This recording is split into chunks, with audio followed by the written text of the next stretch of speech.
You don't belong here, and before I leave this driveway, you're going to wish you'd never come." He hit an old man. He just didn't know the old man's son had been watching every second of it. If you've ever seen someone abuse their badge and walk away smiling, stay with this. Because this one doesn't end that way. The hand came first. Open palm, shoved hard against a 72-year-old man's chest. Not a push meant to move someone, but one meant to remind them how small they are. Walter Cole stumbled backward. His heel caught the edge of the concrete step. He went down sideways, left hip taking the full weight of the fall, and the sound it made was not the sound of a man who would walk normally for a long time. Rhett Mullan stood over him and didn't flinch. He was in uniform, badge catching the afternoon sun.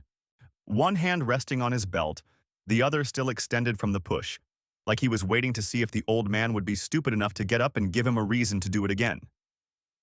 He wasn't responding to a crime. There was no warrant in his vehicle. There was no call from dispatch directing him to this address, not yet anyway. The call that would appear in the record had been placed 11 minutes earlier by a neighbor who had been told what to say. Rhett Mullan had planned this visit. He just hadn't planned for the man standing at the end of the driveway. Darius Cole had not moved. He stood with both hands in the front pockets of his jeans, a plain gray t-shirt, sneakers worn down at the heel. He looked like someone's unremarkable relative visiting for the weekend. He looked like no one in particular. That was, in many ways, the most dangerous thing about him.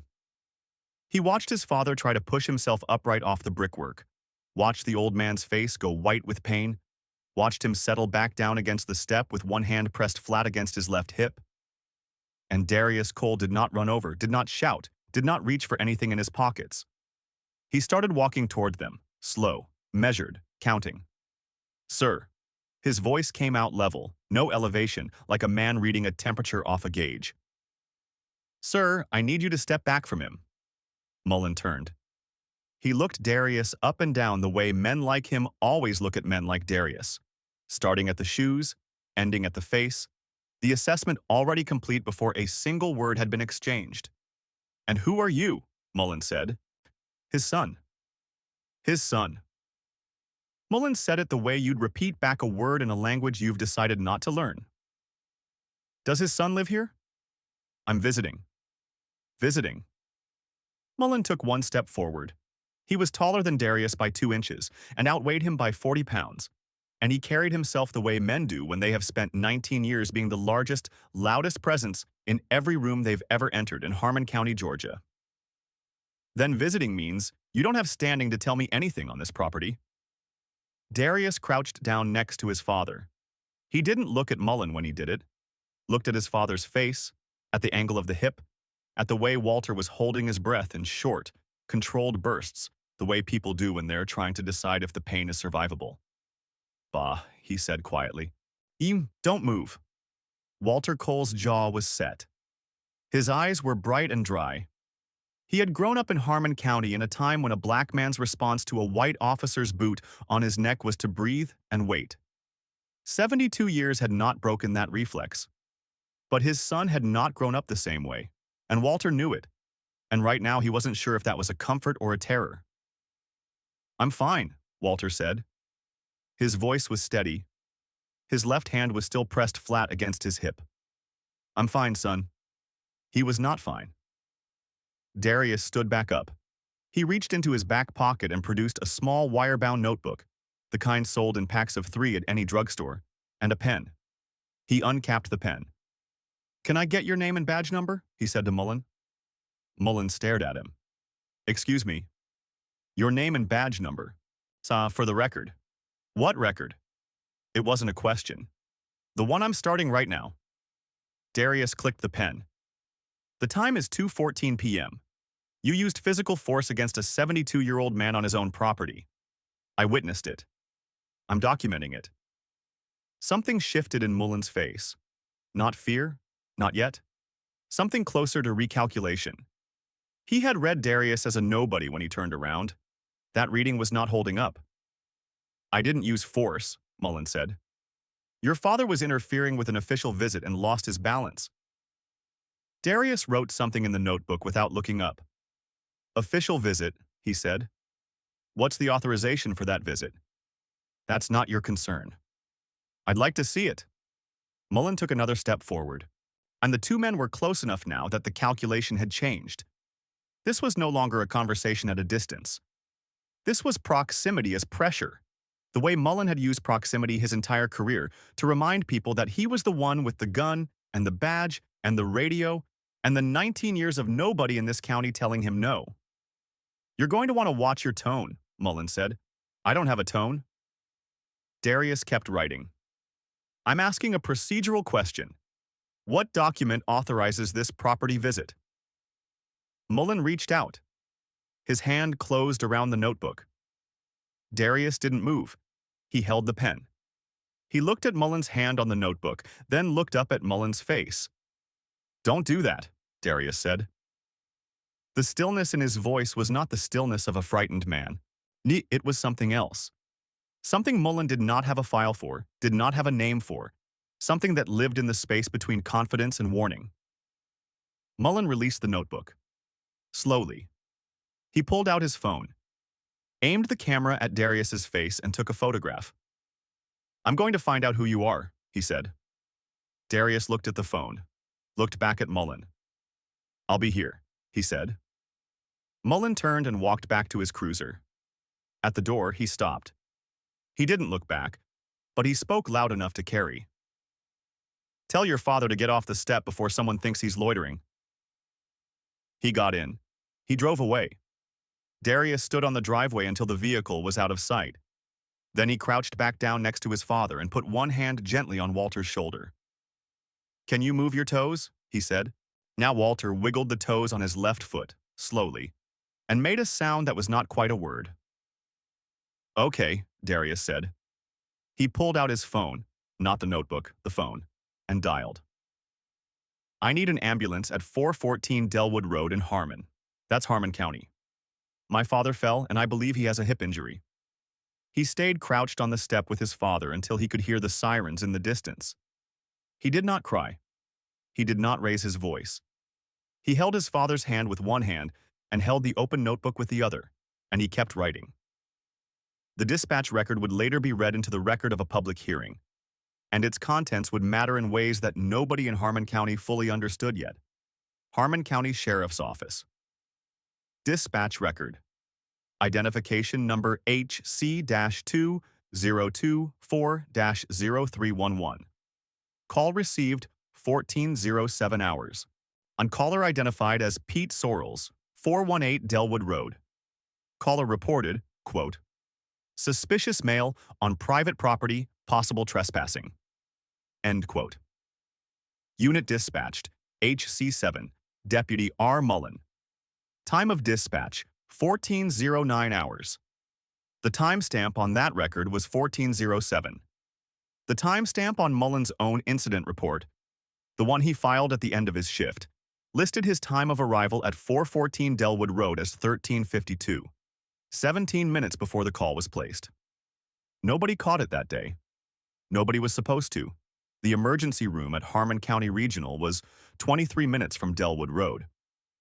Darius sat in the waiting area with the notebook open on his knee and filled 3 pages before a physician's assistant came out to find him. Walter Cole had sustained a Garden Type 2 femoral neck fracture, a partial break in the upper portion of the femur, where the ball of the hip joint connects to the shaft of the bone. The mechanism of injury, as documented in the attending physician's notes, was consistent with a hard lateral impact to the hip, the kind produced when a person falls sideways onto a rigid surface from a standing position after being pushed. It was not consistent with the mechanism produced when a person stumbles and falls forward under their own momentum. The physician's assistant explained this in careful, qualified language. He said consistent with and not inconsistent with, and the pattern suggests the hedging language of a medical professional who knew what he was looking at, but also knew which county he was in. Darius listened to all of it. When the physician's assistant was done, Darius said, I need that documented. The mechanism of injury as you've described it, in writing, with the date and the treating physician's signature. The physician's assistant blinked. We document all injuries. I know. I'm asking that the mechanism description be specific and included in the written report, not summarized as fall injury. Is that something you can ensure? There was a pause. I can make a note in the chart. I'd appreciate that. Darius wrote down the physician's assistant's name before he left. Walter Cole was admitted for observation and orthopedic consultation. Surgery was discussed, depending on how the bone settled over the next 24 hours. The orthopedic surgeon, a tired woman named Dr. Reyes, who had been on since 6 a.m., came by at 9 p.m. She pressed gently on 3 points around Walter's hip and ordered another X-ray. Darius sat beside his father's bed through all of it. Walter slept in fits. When he was awake, he didn't talk about Mullan. He talked about the garden, about the tomatoes he'd planted in the side yard 2 weeks ago, whether they'd need watering while he was in here, whether Darius could ask Darnell from the church to check on them. He talked about the gutters, which needed cleaning before June. He talked about everything except the thing that had happened that afternoon, and Darius let him, because Walter Cole had earned the right to choose what he was willing to carry out loud. At 11:40 p.m., when his father's breathing had deepened into actual sleep, Darius stepped into the hallway with his phone. He called 3 numbers in sequence. He did not identify himself on any of the calls by anything other than his name. He did not raise his voice. He said the same phrase on each call. I need to document this correctly from the beginning. When he came back into the room, he sat in the vinyl chair by the window and opened the notebook to a fresh page. At the top he wrote, March 11th, 414 Delwood Road. What I saw. He wrote for 40 minutes without stopping. Harmon County is the kind of place that looks like a postcard if you drive through it fast enough. Pecan trees along the county road. A diner that has had the same sign since 1987. A hardware store and a feed store, and a barber shop that doubles as the unofficial town hall for anyone over 60 who wants to know what's actually happening. It had a population of 11,000 people, roughly 38% of whom were black. It had a sheriff's office with 22 sworn officers, a volunteer fire department, 2 traffic lights, and 1 county commissioner who had held his seat for 16 years without meaningful opposition. It had, in recent memory, the following: 2 civil rights complaints filed against the sheriff's office in the past 4 years, both of which had been resolved through the internal affairs process without findings of misconduct. 3 wrongful arrest settlements paid by the county in 7 years, each accompanied by non-disclosure agreements. 1 deputy, not Mullan, who had resigned quietly after a use of force incident in 2021, been hired by an adjacent county within 8 months, and never publicly identified by name in any official communication. But these were not secrets in Harmon County. They were simply facts that no one had ever assembled in the same document at the same time. Darius Cole had assembled them before he ever drove down from Atlanta. He had been assembling them for 3 weeks, ever since the certified letter arrived at his apartment. The one from Harmon County Property Division, sent to his father's address, informing Walter Cole that his property had been flagged for an administrative compliance review and requesting access to the interior of the home for purposes of inspection. No specific statutory authority cited. No appeal process listed. No timeline for response. Just a letter. And a name at the bottom. Linda Goss, Harmon County Legal Counsel. Darius had read that letter 4 times. Then he had called his father. Did you respond to this? I threw it away. They can't come in my house without a warrant. That's correct, Ba. But they may come back. I'm coming down this weekend. He had come down the weekend before March 11th, and then stayed. He told his supervisor at the Atlanta field office that he had a family situation requiring his physical presence and that he would be available by phone and secure email. His supervisor, a woman named Teresa Halpin, who had known Darius for 11 years and understood exactly what family situation requiring physical presence meant when Darius said it, told him to take the time he needed and to document everything. He had been documenting everything. The morning after the hospital, Darius drove back to Delwood Road in his father's truck, a 2009 Ford F-150 with 180,000 miles, and a bobblehead of a Georgia Bulldogs mascot on the dash that Walter had received as a gift from a student in 1994 and never removed. He parked in the driveway. He sat for a moment. Then he got out, walked the length of the front steps, and crouched down to look at the second step from the bottom, where his father had landed. There was a small dark mark on the brick corner. Darius photographed it from 4 angles with his phone. He did not touch it. He photographed the driveway. He photographed the sightline from the street to the front door. He photographed Pete Sorrell's house at 418 Delwood, visible through the hedgerow, with one upstairs window that had a clear view of Walter's front porch. He noted the time. He went inside. Now he spent the morning doing what he had told his father he would do, watering the tomatoes, calling Darnell from the church to give him the update. He made a grocery run to the Save Mart 2 miles down the county road, where a teenage employee followed him through the paper goods and cleaning supplies aisle at a distance of approximately 8 feet, stopping whenever Darius stopped, pretending to straighten shelves that did not need straightening. Darius selected paper towels, dish soap, and a box of heavy-duty garbage bags. He brought them to the register. He paid in cash, exact change. He thanked the cashier by name, which he knew because she was wearing a name tag. He left. In the parking lot, he opened his notebook. He wrote down the time and one line.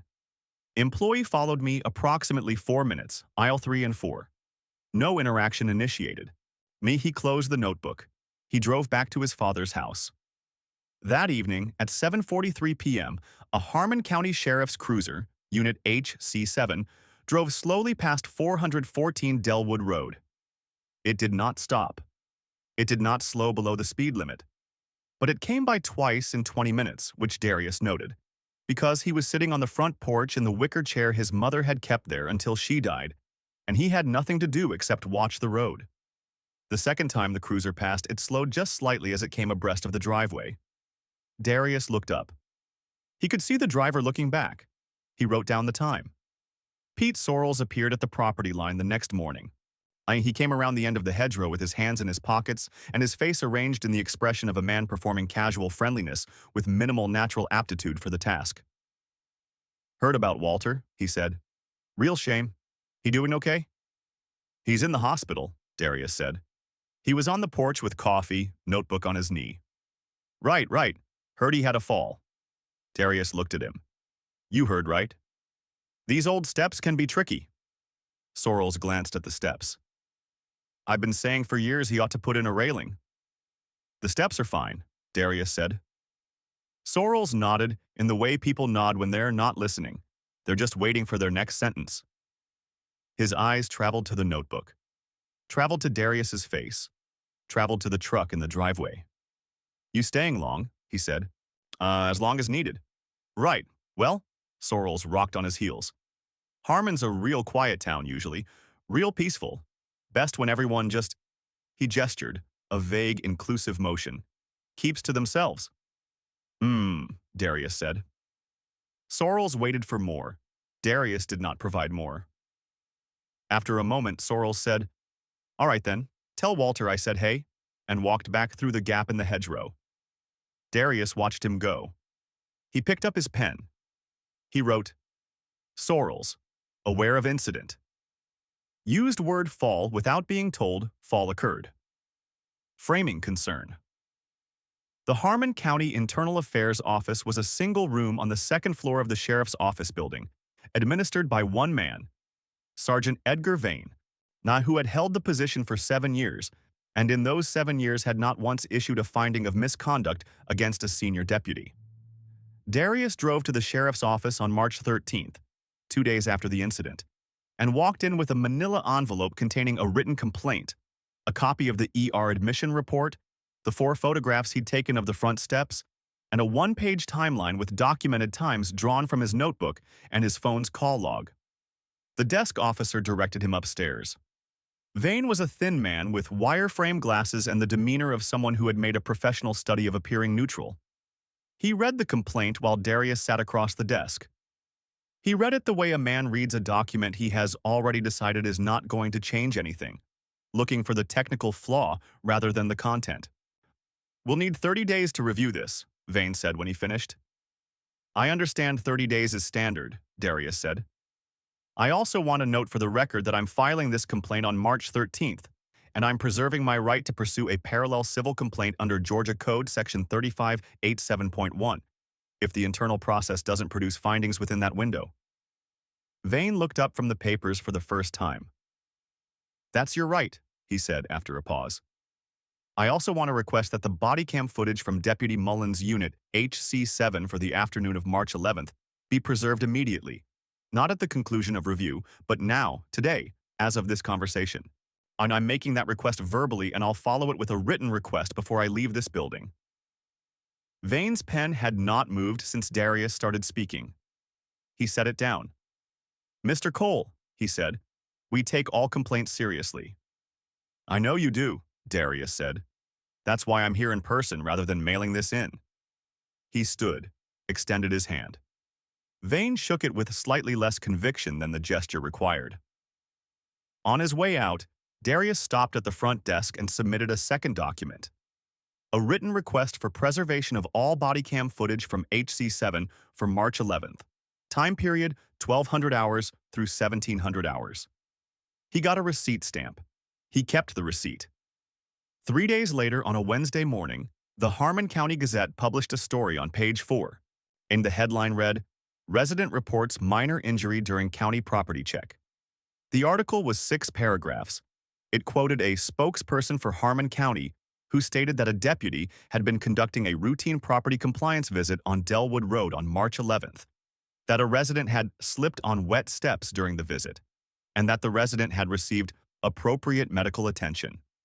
The spokesperson confirmed that the deputy's actions were fully consistent with department protocol, and that the department considered the matter closed pending completion of its standard review. The article did not name Mullan. It did not name Walter Cole. It did not mention that the man's son had been present and had witnessed the incident. It did not mention the hip fracture. It did not mention the ER report or the orthopedic consultation or the surgical evaluation. It described it as a slip on wet steps. The steps had been dry. It had not rained in Harmon County in 9 days. Darius read the article at his father's kitchen table. He set it down. He sat for 10 seconds without moving. Then he picked up his phone and called the Gazette's newsroom number. The reporter who had written the piece, a young man named Terry Fogel, who sounded like he was still working out whether this job was what he wanted, answered on the third ring. Mr. Fogel, Darius said, my name is Darius Cole. The article you wrote this morning, the property compliance visit on Delwood Road. Yes? Terry's voice had the careful wariness of someone who has received a complaint call before. The county spokesperson who gave you that statement. Can you tell me which office that was? A pause. Standard practice is not to... I'm not asking you to name a specific person, Darius said. I'm asking which office issued the statement. Public information or legal counsel? Another pause. Then, legal counsel? Thank you, Darius said. One more question. The article says the resident slipped on wet steps. Did the spokesperson tell you the steps were wet, or did you verify that independently? Silence. I thought so, Darius said. I appreciate your time. He ended the call. He picked up the article and set it on top of the manila folder he had started building on the kitchen table. Then he drove to the Harmon County Municipal Building. Linda Goss's office was on the 3rd floor. I passed a reception area with a potted fern that had not been watered recently enough, and a receptionist who clearly had standing instructions about walk-in visitors. Darius gave his name, said he did not have an appointment, and said he would wait. He waited 22 minutes. Linda Goss was 51 years old, impeccably dressed, and possessed of the particular kind of composure that comes from decades of practice at making uncomfortable conversations end quickly. She had been the county's legal counsel for 9 years. She smiled when she greeted Darius. She gestured to a chair. She offered coffee. She poured herself a cup while Darius declined. Mr. Cole, she said, I understand this is about your father. I want to say first, I'm sorry to hear about his injury and I hope his recovery goes smoothly. Thank you, Darius said. I'd like to understand something. The statement released to the Gazette this morning came from your office. We respond to media inquiries as part of standard communications practice. The statement described my father's injury as a slip on wet steps. That's not consistent with the medical documentation. Goss tilted her head slightly. I can only speak to what was in the report we received. Deputy Mullan's report. The incident report from the responding officer, yes. The incident report that was filed after the fact, by the officer who is the subject of the complaint. Darius folded his hands. I want to make sure I'm understanding the process correctly. The information released to the press came from the report of the individual under complaint. That information was released before the internal affairs review was completed. Goss's expression did not change. It was one of the most controlled expressions Darius had encountered in a professional setting. Our communications reflect the information available to us at the time, she said. That's what I thought. Darius stood. I want to note that releasing a characterization of an incident that contradicts the medical record, sourced from the report of the subject officer before the investigation is complete, that could be characterized as an attempt to shape the record. I'm noting that I've raised this concern in this meeting. He offered his hand. Goss shook it. Her grip was perfectly calibrated. I'll see myself out, he said. In the hallway, Darius paused at the building directory mounted on the wall by the elevator. Now he read every name and office number listed, all 4 floors. His eyes moved slowly, systematically, like someone making sure nothing was missed. He reached the bottom of the list and stood still for 3 seconds. Then he pressed the elevator button. That evening, Pete Sorrells filed a witness statement with the Harmon County Internal Affairs Office. The statement was 3 paragraphs. It said that Sorrells had been watching from his front window on the afternoon of March 11th and had clearly observed Walter Cole step off the porch without looking and lose his balance before the officer made any contact. It said the deputy had reached out to try to help Mr. Cole and unfortunately could not prevent the fall. It said Sorrells had been a neighbor of Walter Cole's for 14 years and considered him a good man, but sometimes unsteady on his feet. Darius obtained a copy of this statement 4 days later through a partial open records release. He read it at the kitchen table, standing up, not sitting down. He read it twice. Then he wrote at the top of a fresh notebook page, Sorrells. Statement contradicts physical evidence, lateral impact step marking. Submitted within 48 hours of my complaint. Coordination likely. Investigate relationship Sorrells/Mullan. He drew a line under it. Then, below the line, this is the part where they think they've handled it. Commissioner Del Hatch called the following week. He had Darius's number from a formal inquiry Darius had filed requesting a public hearing under Georgia Code Section 36125, a provision allowing residents to petition the county commission to hold public sessions on matters of public concern. Hatch's voice on the phone was warm and practiced and not unkind. He said he'd received the petition. He said he thought it might be worth sitting down informally first. He said he had a lot of respect for Walter Cole and had known him for 30 years. They met in Hatch's office on a Thursday afternoon. It smelled like old leather and coffee grounds and the slight staleness of a room where the windows had not been opened in a long time. Hatch was 64, white-haired, thick-shouldered. Then he shook Darius's hand with both of his. The double-grip handshake of a career politician who wanted you to feel warmly regarded. Son, he said, settling back in his chair, I understand you're upset. What happened to your father? Nobody wants to see that. Rhett Mullan is a good officer. 19 years. No serious disciplinary record. With respect, Darius said, the purpose of an investigation is to determine what happened, not to begin from the conclusion that the officer is in good standing. That's fair, Hatch nodded. That's fair. But what I'm saying is, sometimes these things happen. An old man gets a little unsteady, officer reaches out, communication breaks down, everyone ends up somewhere they didn't intend. I don't want to see a misunderstanding turn into a civil lawsuit that costs this county money it doesn't have and ruins a man's career. Commissioner Hatch, Darius said, there is a documented medical finding that the mechanism of my father's injury is not consistent with a self-initiated fall. There is a 17-minute discrepancy between the dispatch log and Deputy Mullan's reported time of arrival. And there is a witness statement from a neighbor who could not have had the sightline he claims in his statement from the window he identified. Hatch was quiet for a moment. Where are you getting your information? He said. From the public record, Darius said. Open records requests, medical documentation, and a simple measurement of the angle from 418 Delwood's upstairs north window to the front steps of 414. Hatch looked at him steadily. "What is it you do, son?" "I'm visiting my father," Darius said. Hatch's eyes stayed on him for 3 full seconds. "I'll take the petition under advisement," he said. "I'd appreciate a timeline," Darius said. "The petition requests a hearing within 30 days of filing. That's consistent with county procedure." He shook Hatch's hand again on the way out. Hatch, still sitting behind his desk, watched him go. 2 nights later, Darius was walking back from the CVS on Route 9.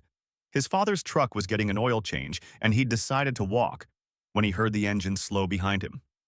It was past 9 p.m. The county road was unlit in the stretch between the CVS parking lot and the turn onto Delwood.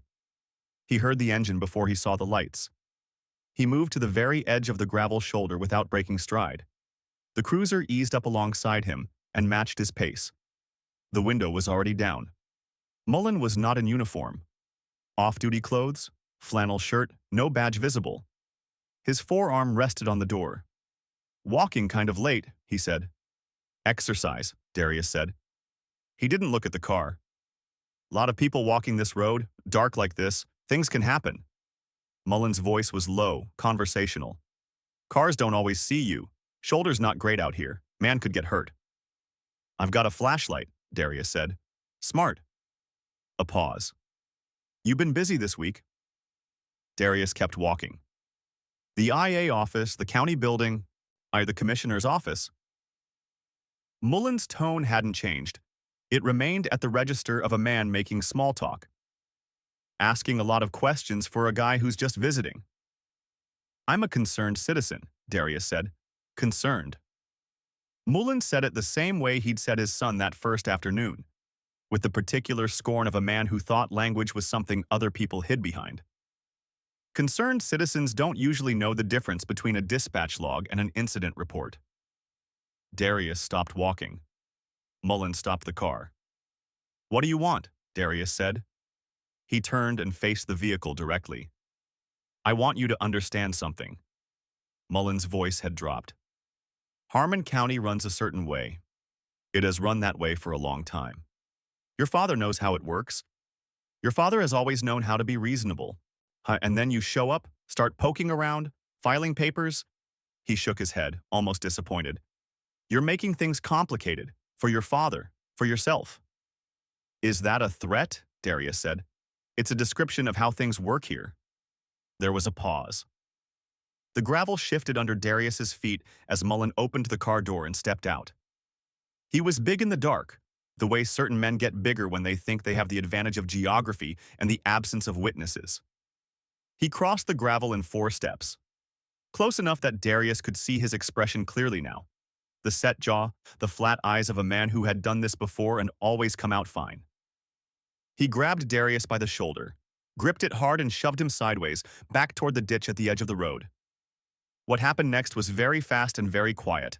Darius turned into the grip. His left hand came up and closed around Mullan's wrist. Not grabbing, not yanking, just locking, and his body weight pivoted in a way that used Mullan's own forward momentum to rotate the arm to an angle that produced a sharp mechanical disadvantage for the elbow. No impact, no noise, just physics. Mullan's arm stopped. His forward motion stopped. His face registered something that took a moment to identify. He was genuinely surprised. Darius held the position for 1 second. His voice, when it came out, was exactly as level as it had been in every conversation for the past 10 days. "Don't touch me again," he said. He released Mullan's wrist. He stepped back. He put both hands in his pockets. Mullan stood on the gravel, his arm back at his side, his face working through something.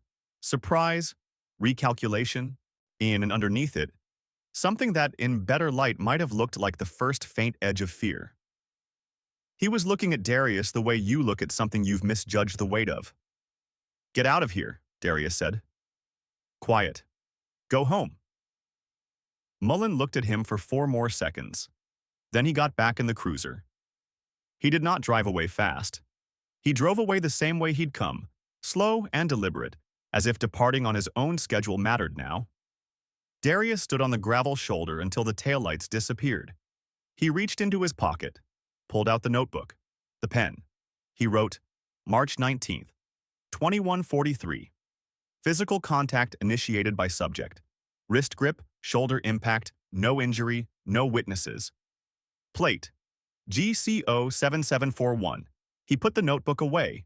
He picked up the CVS bag. He walked the rest of the way home. The morning after the road encounter, Darius drove to the hospital. His father was in better spirits. The orthopedic surgeon had determined the fracture did not require surgery, had prescribed a weight-bearing rehabilitation protocol, and had told Walter he could be discharged within 3 days if he followed the protocol. Walter was sitting up in bed eating hospital oatmeal with an expression that suggested he found hospital oatmeal offensive, but was too well-mannered to say so. "You look tired," his father said. "I'm fine." "You've been up." "I sleep." Walter looked at him over the oatmeal. He had the careful eyes of a man who had spent 40 years reading 25 teenagers at a time across a classroom, and he was not easily fooled by his own son. "Whatever you're doing," Walter said, "be careful." "I'm filing paperwork, Ba. It's not dangerous. Everything in this county is dangerous if certain people think you're a problem." "I know." Darius pulled the chair up. "I know." He'd submitted the open records request on March 14th, pursuant to OCGA Section 501870, a formal demand for all documentation related to HC 2024-0311, including the dispatch record, Mullan's incident report, any communications between the sheriff's office and the county legal counsel's office in the 12 days following the incident, and the body cam footage or any documentation pertaining to the status of that footage. The county had 10 business days to respond. On March 28th, they responded. Darius received a package of documents. Many of them were heavily redacted. Large black bars covering lines, entire paragraphs, the bottom halves of some pages. But in the residue of what had not been blacked out, there was the dispatch log, and on it, readable, the timestamp. Call received 1407. Dispatched 1409. And Mullan's report, in the section marked Time of Arrival, 1352, 17 minutes before the call. The discrepancy hadn't been caught in the original production because it required cross-referencing 2 documents that were printed on different pages of the packet. A clerical oversight by whoever had assembled the redaction package. Darius stared at it for a very long time. Then there was the body cam documentation. A single paragraph, signed by Sergeant T. Briggs. Unit HC7 bodycam, assigned to Deputy R. Mullan, was assessed on March 12th following the incident of March 11th. Assessment determined that the camera experienced a battery malfunction during the afternoon operational period. Footage for the period in question was not recorded. Unit has since been repaired and returned to service. Battery malfunction. No footage. Darius put the document down. He thought about the 14-minute window between 1200 hours and 1314 hours, before even the falsely reported arrival time, that would not appear on any record because no record had been made. He was still sitting with that thought when his phone buzzed. He didn't recognize the number. He picked up. Silence on the line. Then, barely above the threshold of audibility, a woman's voice. "You didn't get this from me." Then the line went dead. He stared at the phone. 11 seconds later, a text arrived from the same number, a Harmon County area code. The text contained 2 things: an internal county email address ending in @harmoncounty.gov, and a handwritten notation in what appeared to be a photo of paper. Draft folder. Never sent. Still on server. Darius read it twice. He thought about who had access to the county's internal email server. He thought about the building directory he had memorized in the hallway of the municipal building 2 weeks ago. He thought about who might have a reason to send this, and who might be putting themselves at significant professional risk by doing so. He typed back one word: received. Then he opened his laptop. He navigated to the county's public-facing staff directory. He found the email address. He drafted a formal open records request. Not a hack, not an intrusion. A lawful written request, addressed to the county clerk and the county's records officer, requesting all draft communications in the inbox and draft folder of the account identified, pertaining to case reference HC-2024-0311 for the period March 11th through March 25th, 2024. He submitted it electronically and printed a receipt. He knew what the county would say. They had 10 days, they would use all 10. And then they would say there was nothing. But before they could say there was nothing, he needed to make sure something was preserved. He picked up his phone and called a number in Atlanta. A certified forensic examiner named Rachel Tong, who held Georgia license CFE-GA-0892, who he had worked with 3 times in the past 4 years, and who had the capability to perform a lawful forensic recovery of email server data under a properly issued subpoena or, in certain civil investigative contexts, under a notarized consent from the account holder, or through alternative legal channels he was already considering. "Rachel," he said when she picked up, "I need a forensic preservation on a county email server. I have reason to believe the responsive material will be claimed as non-existent. I need to move before they can make that claim stick." "What's the jurisdiction?" she said. "Harmon County, Georgia, small county, single server. Timeline? As soon as you can get here." A pause. "I'll drive down Monday." "Thank you." He set the phone down, and he looked out the kitchen window at the tomato plants his father had put in the side yard, the ones he'd been watering twice a day since Walter went to the hospital. They were coming up straighter than they had been the first morning, a little more upright each day. He picked up his notebook.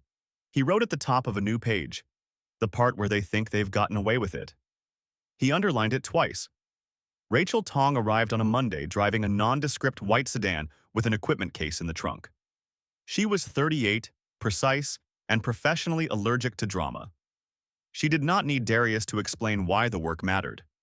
She needed the technical parameters and the legal authorization pathway, both of which Darius provided over coffee at the kitchen table.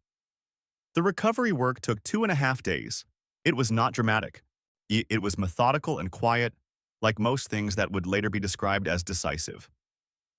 On the third morning, Rachel Tong set a printed document on the kitchen table in front of Darius and said, "There were 23 emails in the draft folder that were never sent. 19 of them were routine. These 4," she tapped a corner of the printout, "are not." Darius read the first one. Then he read it again. It was a draft email. It had never been sent, but it had been composed, saved, and existed on the server backup in a state that could be forensically authenticated. The metadata confirmed the composition date, March 13th, 2024. 22:41 hours. 2 days after the incident. From lgos@harmoncounty.gov. To Mullan@harmoncounty.gov. Subject, Incident Report. Draft, not sent. Rhett, change the arrival time to after 14:09. Log the body cam as battery issue, not manual deletion. Don't reference the other man in the primary report. Keep it to the fall. We've handled worse. LG. Darius read it a third time. He set it down on the table. He looked at the window. "Manual deletion," he said. "That's what it says," Rachel confirmed. "The battery malfunction documentation signed by Briggs would be inconsistent with a manual deletion log on the same camera." Rachel set a second document beside the first. "This is the camera's internal deletion record, which I pulled from the device firmware backup. March 11th, 13:41 hours. A manual delete command was executed. That's 31 minutes before the earliest possible arrival time in Mullan's own falsified report." Darius was quiet for a long moment. "Chain of custody," he said. "Full chain from download to print. Documented in the forensic log. My signature, date, license number, and a hash verification on every file." He sat back. He picked up the pen. He began writing the outline for a document he had been building toward for 17 days. Across town, in a room on the second floor of the sheriff's office, Edgar Vane was preparing his 30-day review findings. The review would conclude, as all his reviews had concluded, with a finding of no misconduct. He would note the IA process had been completed in compliance with applicable timelines. He would note that the complaint had been reviewed and found unsubstantiated. He would close the file. At the municipal building, Linda Goss was drafting a response to Darius's open records request. The response would state that no documents had been located responsive to the request. She would sign it and send it, and that would be, in her estimation, the end of it. At 418 Delwood, Pete Sorrells was trimming his hedges with the slightly aggressive energy of a man who needed something to do with his hands. And Darius Cole was at his father's kitchen table, assembling a packet that included a medical record with authenticated mechanism of injury documentation, a timestamp discrepancy between two official county records, a forensically authenticated draft email directing the falsification of an official incident report, a forensically authenticated manual deletion record from a body cam device that had been falsely reported as malfunctioning, and a signed, sworn affidavit from a woman named Marceline Pruitt, a county employee who had worked in the records office for 6 years, who had seen the original draft email on the office network before it was moved to drafts, and who had chosen, after 11 days of not sleeping well, to write down what she had seen and sign it in front of a notary. He had filed that packet the day before with the Office of the Georgia Attorney General's Civil Rights Unit, under 42 U.S.C. Section 1983 and 18 U.S.C. Section 242. He had also filed a petition with Commissioner Hatch's office for a public hearing of the Harmon County Board of Commissioners, sought to be held within 30 days as provided under Georgia Code Section 36-125. The hearing date was set for April 18th. He had 19 days. He had everything he needed. The days before the hearing moved with the particular quality of time that belongs to the period when you have done the work and are waiting for the world to catch up to it. Walter came home from the hospital. He moved carefully, with a borrowed walker, around the kitchen and the living room and the front porch. He did not go back to the garden yet. He sat on the porch in the afternoon and watched the street and said very little. One evening Darius came out to sit with him. The sun was going down behind the pecan trees. The air had the late April warmth that, in Harmon County, arrived gradually, like someone turning up a dial. "Wow, you've been calling Atlanta a lot," Walter said. "Some," Darius said. "That woman, Teresa, she know what's happening?" "She knows what she needs to know," Walter nodded. They sat. "The hearing," Walter said. "I want to be there." "I know. Don't tell me I can't." "I wouldn't." Walter looked at him, then looked back at the street. "What's going to happen to Rhett Mullan?" Darius considered his answer. "I can tell you what I'm asking for. I can't tell you what they'll give." "Is that how it works?" "That's always how it works." Walter was quiet for a moment. "Your mother used to say, 'The system doesn't move for the people who need it most. It moves for the people who know how to push the right places.'" "She was right," Darius said. "She usually was."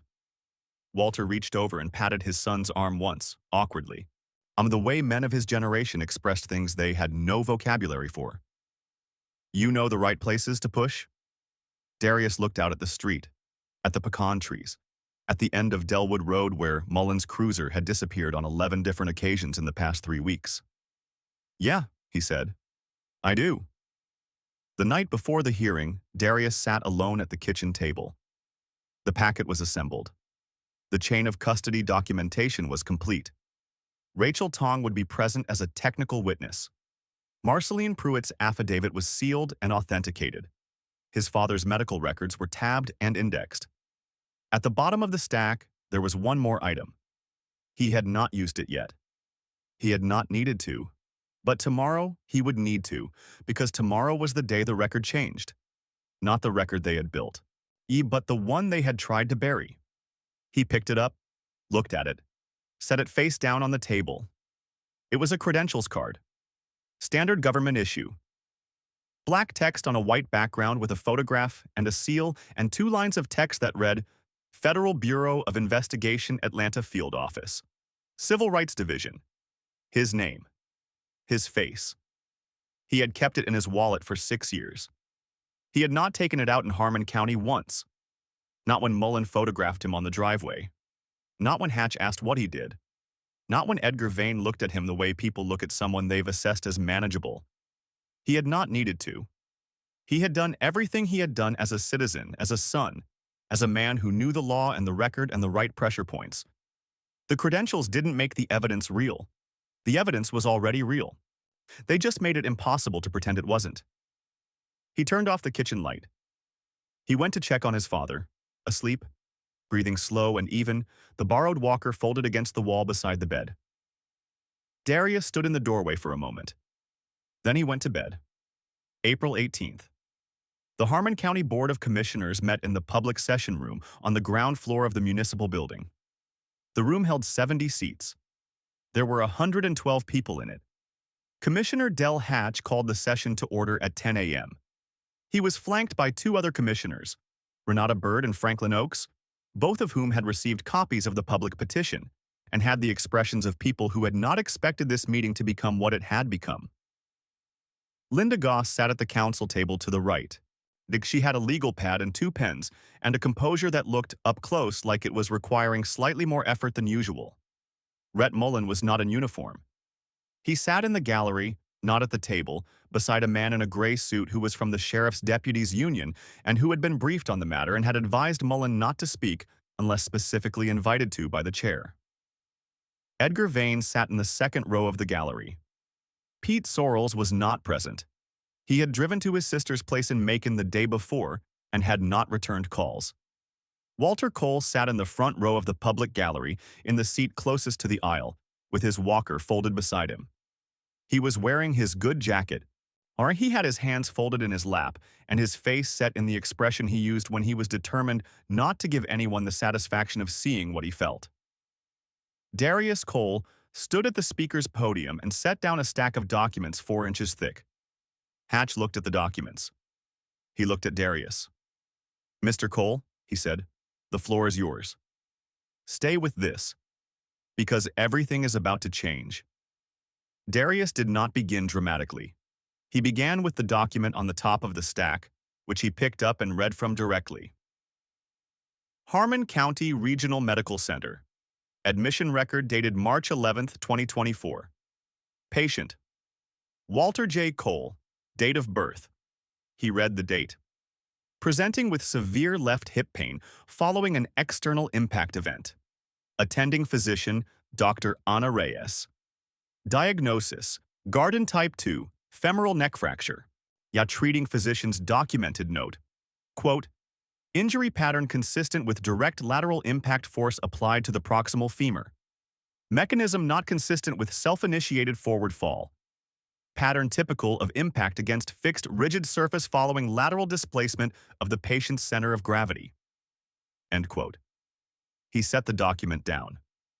"My father did not slip," he said. "He was pushed." No one spoke. Second document. He picked up the next one. Harmon County Sheriff's Office. Dispatch record. Case reference HC-2024-0311. Call received 14:07 hours, March 11th. Dispatched 14:09 hours. Responding unit HC7, Deputy R. Mullan. He set it beside the first. Third document. He picked up Mullan's incident report. Harmon County Sheriff's Office. Incident report. Filed by Deputy R. Mullan. On March 11th, 2024. Time of arrival at scene, 13:52 hours. He set it down. He waited. In the gallery, someone did the math out loud, a woman in the third row who'd been listening hard. A murmur ran through the room. Hatch raised his hand and the murmur stopped. The responding officer documented his arrival at the scene, Darius said, 17 minutes before the call that sent him there was placed. I don't have an explanation for that. I don't think the department has offered one. He looked at Vane. Vane looked at his lap. Fourth item. He placed the body cam documentation on the table. Sergeant T. Briggs, Harmon County Sheriff's Office, attesting that Unit HC7's body cam experienced a battery malfunction on March 11th. No footage recorded. He placed Rachel Tong's forensic report beside it. This is the forensic analysis of Unit HC7's camera firmware backup, conducted by certified forensic examiner Rachel Tong, Georgia license CFE-GA-0892. The analysis identifies a manual delete command executed on the camera's recording at 13:41 hours on March 11th, 31 minutes before Deputy Mullan's own falsified arrival time. Goss's pen stopped moving. The battery did not malfunction, Darius said. The footage was deleted, manually, before Deputy Mullan arrived at this property. The question of who deleted it and when they learned they were going there is something the appropriate authorities are currently in a position to answer. He reached for the next document. His hands were steady. Fifth item. He placed the draft email on the table. The room was very quiet now. Yet this is a draft email recovered from the county email server through forensic examination, authenticated by Ms. Tong's chain of custody documentation. Download date, April 3rd, 2024, Tong signature, license number, hash verification. The email was composed on March 13, 2024, at 22:41 hours by an account registered to the Harmon County Legal Counsel's office. It was drafted. It was never sent, but it was saved. And it reads, he picked up the paper. Quote, Rhett, change the arrival time to after 14:09. Log the body cam as battery issue, not manual deletion. Don't reference the other man in the primary report.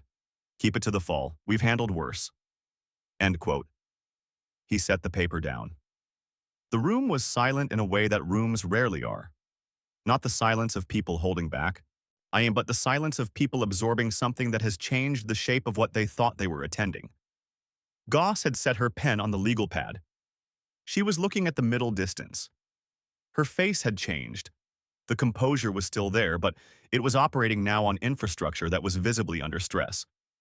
Mullan had gone still. The union lawyer beside him had leaned in and was speaking quietly into his ear. Mullan's jaw was tight. Hatch looked at Goss. Then he looked at Darius. Sixth item. Darius placed the affidavit on the table. A sworn statement, notarized March 31st, 2024, from Marceline Pruitt, a records office employee of Harmon County for 6 years, attesting that she observed the draft communication in question on the county's shared internal server prior to its transfer to the draft folder, and that she can speak to its authorship and its content. He picked up the final item, held it for a moment, then placed it on the table. My name is Darius Cole. I am a special agent with the Federal Bureau of Investigation, Atlanta Field Office, Civil Rights Division. He placed his credentials card on top of the stack. I have been present in Harmon County since March 10, 2024, as a private individual visiting my father. I took no official action in that capacity. Everything in this packet was obtained through lawful open records requests, forensic examination under proper legal authorization, and voluntary statements from willing witnesses.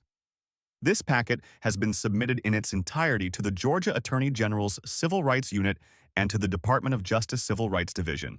Both offices received it on April 15th. He stepped back from the podium. Goss stood. Commissioner Hatch, this hearing does not have... Linda. Hatch's voice was flat. Not warm, not political, just flat. Sit down. She sat. The union lawyer tried. The documents being introduced here have not been subject to proper evidentiary procedure. Objection noted, Hatch said. We are in a public administrative session, not a court of law. The documents will be received into the public record. He looked at Darius. Something in his face had shifted. Not guilt. Not exactly. More like a man who has been standing on ground he trusted and has just understood the ground was not as solid as advertised. Mr. Cole, he said, on behalf of the commission. You don't have to say anything yet, Darius said, and his voice had not changed in pitch or pace through any of it. I'm asking the commission to act, not to speak. The commission went into closed session for 47 minutes. When they came back, Hatch read from a prepared statement. Rhett Mullan was suspended without pay, effective immediately, pending an independent internal affairs review to be conducted by an outside firm approved by the Georgia Peace Officer Standards and Training Council. The review would have a 60-day deadline. Linda Goss had submitted her resignation to the commission chair's office. The letter was effective at the close of business that day. It cited personal reasons. The commission was formally requesting that the Georgia Attorney General's office appoint a special monitor to review sheriff's office records practices for the past 5 years, The Department of Justice Civil Rights Division had, as of April 15th, opened a preliminary pattern or practice inquiry into the Harmon County Sheriff's Office under 34 U.S.C. Section 12601. Edgar Vane was being transferred to administrative duties, pending an evaluation of the internal affairs review process he had overseen. Pete Sorrell's witness statement had been referred to the District Attorney's Office for review of potential false swearing under OCGA, Section 1610-71. No charges had been filed. Hatch looked up from the paper. He looked at Walter Cole in the front row. "Mr. Cole," he said, "the Commission owes you an apology. What was done to you on your property was wrong. What was done afterward, the effort to conceal it, was wrong. This Commission should have acted sooner. I should have acted sooner, and I'm sorry." Walter looked at him for a long moment. He did not say anything. He gave one small nod. Not forgiveness, not absolution, but acknowledgement. The acknowledgement of a man who has heard many words in his life and learned to wait and see what they turned into. Darius was still standing at the podium. He picked up his credentials card and put it back in his wallet. He picked up his packet of documents and straightened the edges. He turned and walked back through the bar to his father's row. He sat down beside Walter. He put his hand once, briefly, on his father's arm. His father did not look at him. He was looking straight ahead at the dais. His eyes were bright and dry. His hands were still folded in his lap. 6 weeks later, Walter Cole moved through the physical therapy protocol the way he'd moved through everything else in his life. With patience and without complaint and with a certain quiet stubbornness that his therapist, a young man named Jerome who played college basketball and now helped 70-year-olds relearn how to walk, described as the most efficient kind of determination I've ever seen. He was walking without the frame, still careful, still slow, but walking. The tomatoes were coming up. Darius sat on the porch in the evening sometimes, not every night. He'd been back to Atlanta twice for work. But when he was there, he sat in his mother's wicker chair and drank coffee and watched the county road. He still brought the notebook. It wasn't a habit he'd put down easily. The DOJ preliminary inquiry was ongoing. What the term preliminary meant exactly what it sounded like. It was the beginning of something that would take months, possibly longer, to resolve. The special monitor appointment was being processed through the AG's office. The 60-day IA review had begun with the outside firm, who had sent 3 people to Harmon County with their own filing boxes and their own secure laptops. Mullan remained on suspension. His union was preparing to contest it. That process would take time. It might succeed. Suspensions were reversed. Procedures were challenged. Institutional memory was long and selectively applied. Goss's resignation letter had cited personal reasons, as stated. What happened to the draft email, in terms of potential criminal charges, was being evaluated by the DA's office, whose public statement used the words reviewing available information and no charging decisions have been made. Those words meant what they always meant, maybe, eventually. We'll see. Pete Sorrells had returned from Macon. He had retained a lawyer. He had not spoken publicly. The false swearing referral sat in the DA's queue. And the forensic report, the full authenticated chain of custody documentation from Rachel Tong, all 47 pages of it, including the hash verifications and the camera deletion log, had been filed with both the AG's office and the DOJ. It was not going anywhere. Documents of that kind do not go anywhere once they have been properly filed. That was the thing about paper, about timestamps, about chains of custody maintained from the first photograph taken on a driveway on a Tuesday afternoon in March. And they did not disappear. But there were things that had not resolved. Things that probably would not resolve neatly, the way things that live in institutional structures rarely do. The draft email from Goss's account had been recovered from the server. But within the email's composition metadata, there was a field, a standard email client field, BCC, that had been present in the original draft and had been redacted by the county's response team before Rachel Tong could obtain the underlying data. The BCC field had contained a name, or an address, or both. It was gone. The county claimed it could not be recovered. Rachel Tong believed otherwise, but had not yet had the legal access to prove it. That access was being sought. It had not yet been granted. So the name or address in the BCC field, whoever had been copied on that draft email that was never sent, had not been identified. And the camera deletion log showed the manual delete command at 13:41 hours on March 11th.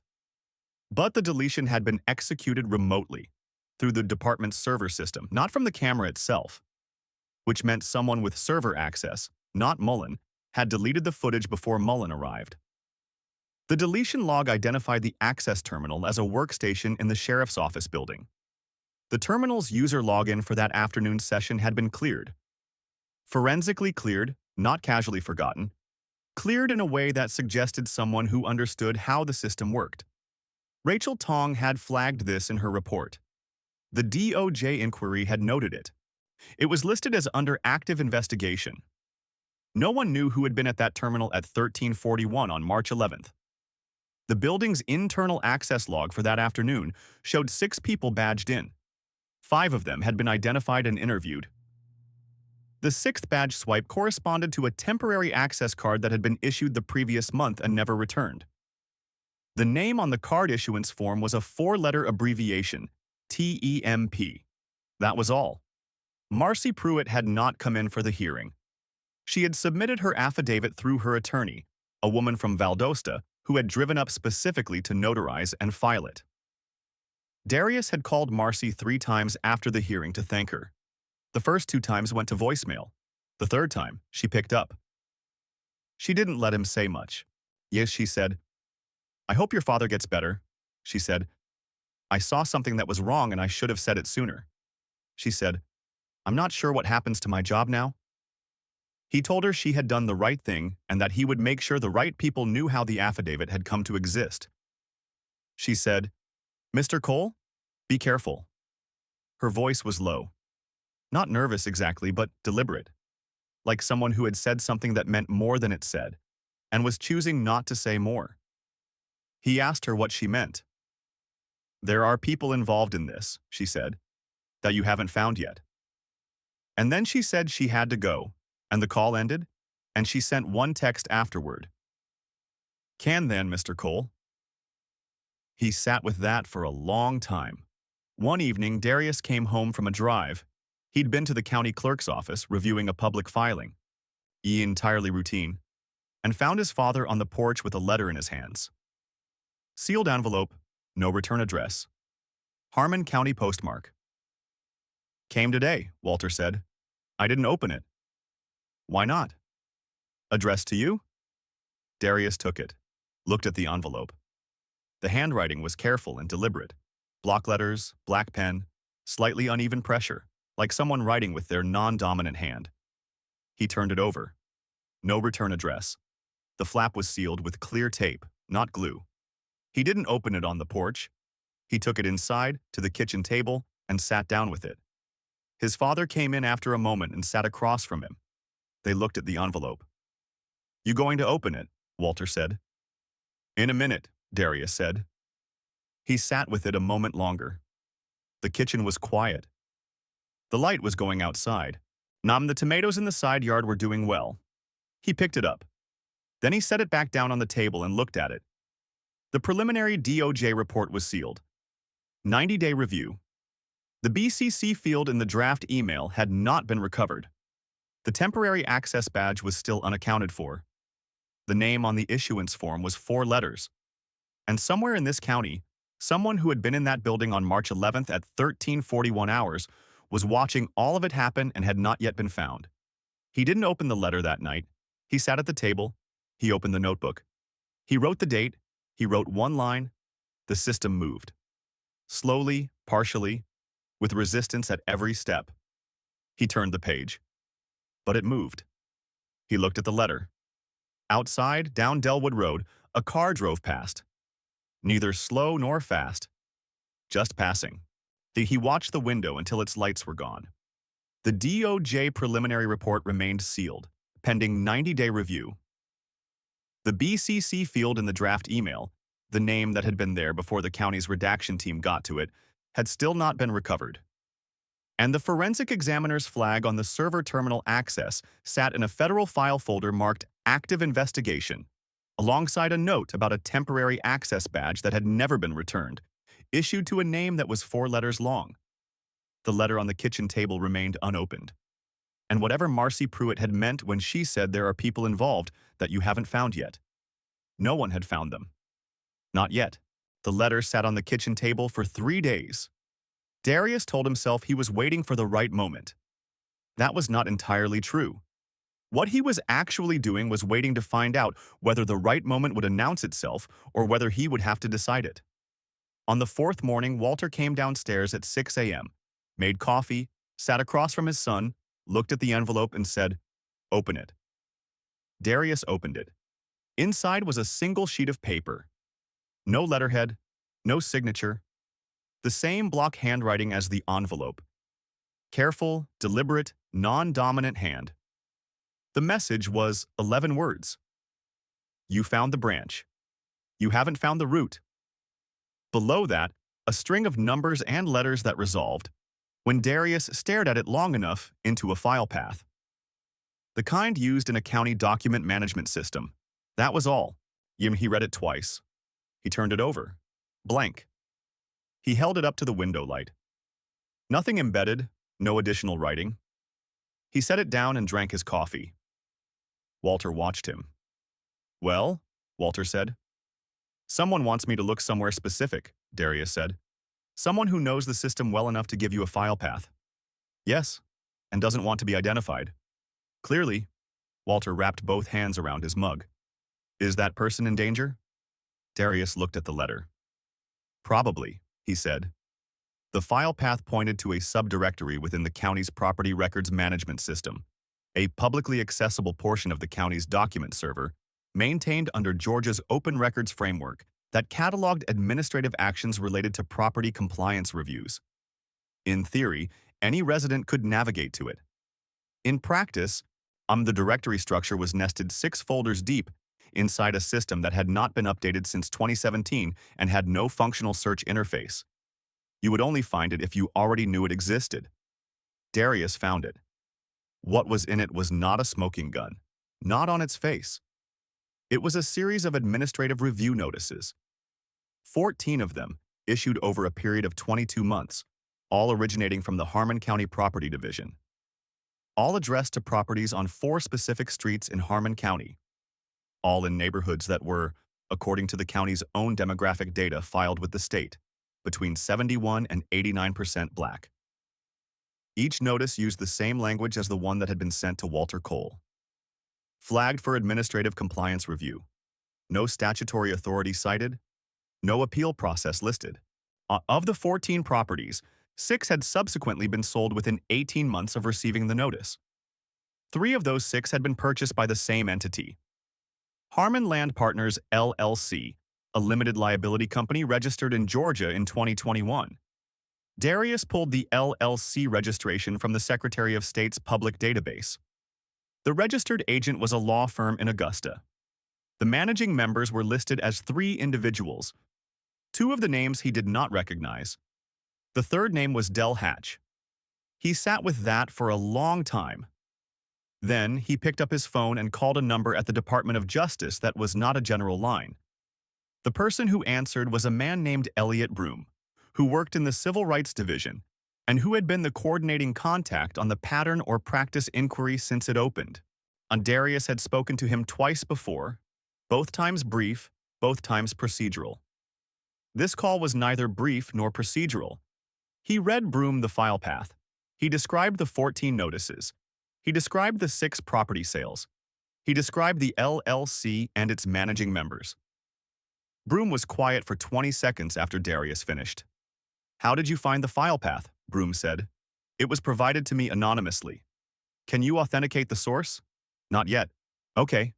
Broom's voice had the contained quality of someone in a government building making decisions about something that just became larger than the thing they were originally investigating. "Darius, I need you to listen to me.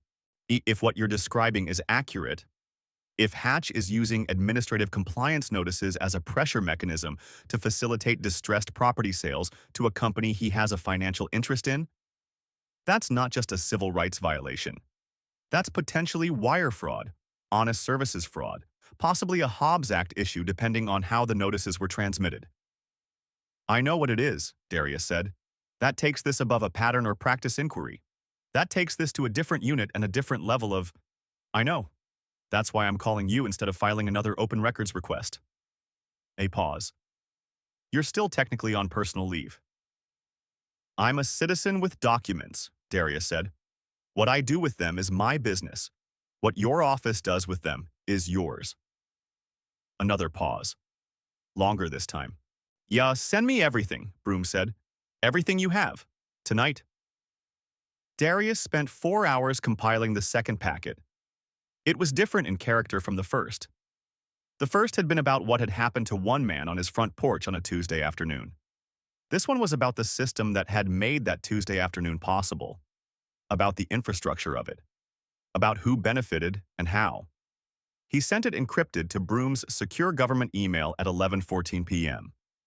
Then he sat in the kitchen and thought about Del Hatch, about the warmth in his handshake and the calculated quality of his concern, about the way he had said son and meant it as a diminishment, about the 47 minutes the commission had spent in closed session on April 18th, and what Hatch had known walking into that session, and what he had been calculating while he sat behind that closed door. The suspension of Mullan, the acceptance of Goss's resignation, the referral to the AG, the DOJ inquiry, all of it had been managed. Hatch had managed it. He had given ground on the pieces that were already lost to protect the piece that was still hidden. Except someone inside the building had sent a letter. And someone had been at a server terminal at 13:41 on March 11th, deleting footage before Mullan arrived. And the BCC field in Goss's draft email still contained a name that had been redacted. A name that, if it was what Darius now suspected, explained why Goss had felt confident enough to draft that email in the first place. Because there was someone above her in the structure who had already approved the approach, who had already decided that the Cole situation needed to be handled, because the Cole situation, an old man refusing an administrative compliance inspection, was a wrinkle in something much larger than one property. Darius looked at the envelope again. The block handwriting. You found the branch. You haven't found the root. He thought about who in the Harmon County municipal system would know the difference between a branch and a root. Who would have enough technical knowledge to construct a file path and enough institutional loyalty, or institutional disillusionment, to send an anonymous letter rather than pick up a phone? He thought about the building directory he had memorized in the hallway of the municipal building 6 weeks ago. Then he thought about one name on the 4th floor that he had written down but not yet had cause to pursue. Then he closed the notebook. He went to bed. The next morning, Broom called back at 7:48 a.m. The LLC, Broom said. We ran it. Harmon Land Partners has acquired 11 properties in Harmon County in the past 3 years. 6 of them were preceded by compliance notices from the property division. The current estimated market value of those 11 properties, combined, is approximately $2.4 million. The purchase prices average 61% of assessed value. Darius said nothing. Hatch has been a county commissioner for 16 years, Broom said. He's been a managing member of Harmon Land Partners since its founding in 2021. When did the compliance notice program start? The property division's records show the first notice of this type being issued in February 2022, 4 months after the LLC was formed. The DOJ is expanding the inquiry, Broom said. This is no longer pattern or practice only. We're opening a separate criminal referral through the Public Integrity section. I need you to know, this changes the timeline, this changes the scope, and it means this is going to be a long process. How long? Criminal investigations of local government officials, a year minimum before any charging decisions, realistically 18 months. And that's if everything goes smoothly, which it won't, because it never does. Darius looked out the kitchen window. The tomatoes. The side yard, the morning light coming through the pecan trees. Okay, he said. There's something else, Broom said. He paused in the way people pause when they're preparing to say something that recontextualizes what came before. The forensic examiner's flag, the server terminal access on March 11th. We ran the badge log cross-reference that Tong hadn't been able to get to. The 6th badge swipe. And the temporary access card was issued to a visitor log entry. The visitor signed in on March 9th for a meeting with the property division. The log entry lists their employer as Harmon Land Partners, LLC. Silence. Someone from the LLC was in the building 2 days before the incident, Darius said. When their temporary badge was used to access the server terminal on the day of the incident and delete the body cam footage. Yes. Who signed the visitor log? The signature is illegible. The printed name field, Broom paused, lists a first initial and a last name. The first initial is D, the last name is Hatch. Darius set down his coffee cup, very carefully. Is there a first name on file? He said. The visitor log only requires initial and last name, Broom said. D. Hatch. Del Hatch is Commissioner Del Hatch. But Del is a nickname. His given name is Dalton. He has children? One son, Broom said. Derek Hatch, 34 years old. Works as the operations manager for Harmon Land Partners, LLC. Darius did not go to the municipal building that day. He did not call Hatch or Derek Hatch or anyone in the county government. He had learned over the course of a career that predated Harmon County by 12 years that the moment you move before the legal scaffolding is complete is the moment you give someone a reason to walk. He filed a supplemental document to the expanding DOJ inquiry. He sent Rachel Tong a secure message with 3 specific questions about the server terminal's access architecture. He drafted a timeline, a real one, the kind that would survive cross-examination, the kind that started in February 2022 and ran forward through every compliance notice and every property sale and every LLC transaction and every communication that could be authenticated and placed on a continuum. He worked at the kitchen table for 6 hours. Walter moved around him, making lunch, watching the news in the other room, coming out to the porch in the afternoon. He did not ask what Darius was doing. He had long since understood that what Darius was doing was the kind of work that spoke in its outcome rather than its process. At 4 p.m., Darius's phone buzzed. A text from a number he had stored under the initials Anya P. The compliance notice my neighbor got on Aldridge Street. They sold 6 months later. The buyer was an LLC. I have the original notice with the division chief's signature. Different division chief than Walter's notice, but same template, same language, word for word. He typed back, "Can you get me the notice?" 3 minutes passed. Already gave it to my lawyer. She's filing it with your contact at the AG tomorrow. He typed, "Thank you." He waited. No response. Then, 30 seconds later, "How's your father?" He smiled, just slightly, at the phone. Walking without the frame, he typed, and the response was one word, "Good." The Harmon County Board of Commissioners scheduled an emergency closed session for May 9th, 3 weeks after the public hearing. The stated agenda item was personnel and legal matters.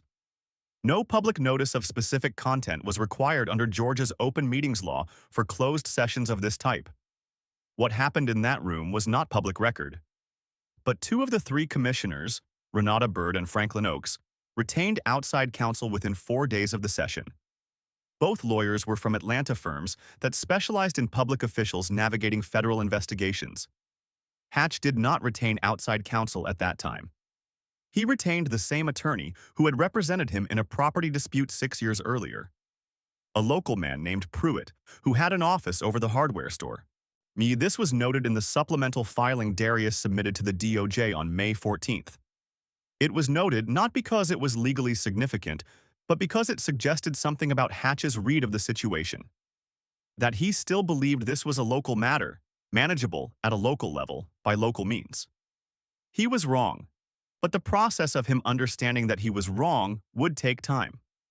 On May 17th, the Harmon County DA's office announced that it was filing a charge of false swearing under OCGA Section 161071 against Peter Allen Sorrells in connection with his witness statement submitted to Internal Affairs on March 15, 2024. The charge carried a potential sentence of 1 to 5 years. And Sorrells' attorney issued a statement calling the charge politically motivated and announcing that his client maintained his account of events was truthful. Sorrells was arraigned in Harmon County Superior Court on May 21st. He pled not guilty. He was released on a personal recognizance bond. In the hallway outside the courtroom, a journalist from the Atlanta Journal-Constitution, the same reporter who had first come to Harmon County after receiving a tip in late April, asked Sorrells if he had been encouraged by anyone to submit the witness statement. Sorrells said, "No comment." His attorney said, "My client has nothing to add." They got into a car and drove away. The journalist wrote down what she had observed. She had been writing down what she observed in Harmon County for 3 weeks. Her editor had extended her deadline twice, and the story she was building was not the story she had originally driven down for. Walter Cole's physical therapy progressed through May. Jerome, the therapist, cleared him for outdoor walking at the end of the 3rd week, 15 minutes, flat surface, once daily. Walter immediately interpreted this as clearance for 30 minutes and the side yard, and Darius did not argue, because Walter had been a grown man for 50 years before Darius existed and was not going to stop now on account of a hip fracture. He went back to the tomatoes. He went slowly, and he stopped to rest, and he went back to the tomatoes. Darius watched him from the porch one afternoon and felt something that he did not have a clean word for. Something in the register between relief and grief. The feeling of watching a person you love reassemble themselves after a force has been applied to them. The force had been real. The damage had been real. The recovery was real too. But it was happening on a timeline that belonged to biology and not to justice, and those two timelines were not the same thing and would not intersect neatly. And knowing that was the particular weight that Darius had been carrying since March 11th and would carry for a long time after whatever resolution came. Some evenings he sat on the porch and thought about the 14 compliance notices and the 6 properties and the $2.4 million of accumulated land value and the LLC that had been formed 4 months before the notice program started. He thought about what it meant to live in a county where the mechanism for stripping people of their homes had been designed by the same person who would profit from the stripping. He thought about the people who had sold, whether they had understood what was happening, whether they had wanted to fight and hadn't had the means, whether anyone had sat across from them in a municipal office and explained that the notice had no legal force without their consent. He thought about whether any of them had a son who had happened to be visiting that weekend. Most of them probably hadn't. On June 3rd, Rachel Tong filed a supplemental forensic report addressing 3 questions Darius had raised about the server terminal's access architecture. The report confirmed that the manual delete command executed on March 11th had been transmitted through a guest-level access credential, the same credential class as a temporary visitor badge. It also confirmed that the command had been executed using a specific software interface that was not available through the county's standard external access portal. It was only accessible from within the building's internal network. Someone with a temporary badge had been inside the building at 1341 on March 11th. They had used an internal network terminal. They had executed a specific command that deleted body cam footage, and they had done it 31 minutes before Mullan arrived at Walter Cole's property, which meant someone had known Mullan was going that afternoon before Mullan was dispatched, which meant the dispatch, the call from Sorrells, the reported 1407 timestamp, had not been the origin of the event. It had been cover for it. The plan had already been in motion. Tong's report went to Broome at the DOJ. It went to the Georgia AG's Civil Rights Unit. It went into the expanding file that had begun as a single complaint about a single incident on a single afternoon. It was no longer a single anything. On June 11th, exactly 3 months after the incident at 414 Delwood Road, the DOJ's Public Integrity Section issued a target letter to Dalton Del Hatch, notifying him that he was a target of a federal grand jury investigation. The letter cited potential violations of 18 U.S.C. Section 1341, mail fraud, 18 U.S.C. Section 1343, wire fraud, and 18 U.S.C. Section 666, theft or bribery concerning programs receiving federal funds. Harmon County received federal community development block grants. The letter was not public. Target letters are not public. But within 48 hours of its delivery, Hatch had replaced Pruitt with a federal criminal defense attorney from Atlanta, whose retainer fee was, by all accounts, substantial.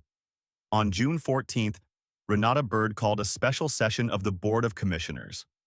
She moved, and Oakes seconded, a resolution requesting that Commissioner Hatch voluntarily recuse himself from all county business pending resolution of any federal inquiry. The motion passed 2-1. Hatch cast the dissenting vote and did not leave the room. On June 17th, the Georgia governor's office appointed an interim county administrator to oversee day-to-day operations pending the outcome of the federal investigation. On June 19th, Rhett Mullan's union filed a grievance challenging the terms of his suspension. The grievance cited procedural irregularities in the suspension process and requested reinstatement pending the completion of the independent IA review. The grievance was received and logged. On June 21st, the independent IA review, conducted by the outside firm, issued its preliminary findings. The findings concluded that Deputy Mullan had used force against Walter Cole that was not justified under the circumstances as documented, that his incident report contained material inaccuracies, and that there was credible evidence of coordination between Mullan and county legal counsel to misrepresent the incident in official documentation. The review recommended termination. The union's grievance meant the termination could not be immediately executed. The matter would go to an arbitration panel. That process would take months. Mullan remained suspended. He remained in Harmon County. He was seen at the gas station on Route 9, at the diner, at the hardware store. He moved through those spaces with the compressed, careful manner of a man who understood that people were watching him and had not yet decided how he felt about that. The arbitration was scheduled for October. It was a long way off. In the meantime, the things that had been set in motion continued to move. That was the nature of institutional processes. They did not accelerate for anyone's convenience. They moved at the speed of procedure, which was slower than justice wanted and faster than impunity preferred, and always insufficient for the people who had been waiting the longest. Darius understood this. He had understood it since before Harmon County. He had sat across from enough people in enough rooms to know that the gap between what happened and what was formally acknowledged as having happened was measured in years, not weeks. The gap between acknowledgement and accountability was measured differently still. What he had given Harmon County was evidence. Authenticated, documented, chain of custody maintained evidence that could not be made to disappear, because too many institutions now held copies of it. Yes, and because the forensic record did not care what any individual preferred the story to be. What happened to that evidence? What the grand jury decided? What the arbitration panel decided?